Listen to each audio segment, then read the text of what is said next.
Enterprise video is growing exponentially. As a large enterprise utilizing company-wide town hall meetings and field trainings at locations worldwide, this is great news, right?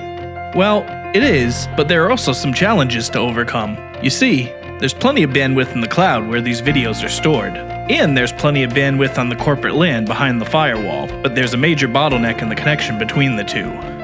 A single user streaming a video is handled easily. As more users start requesting the video asset, the internet connection is quickly saturated.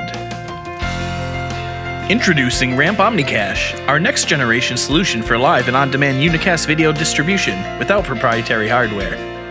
Once OmniCache is deployed on a network, the first time a user requests a video, it is pulled down from the cloud and stored locally.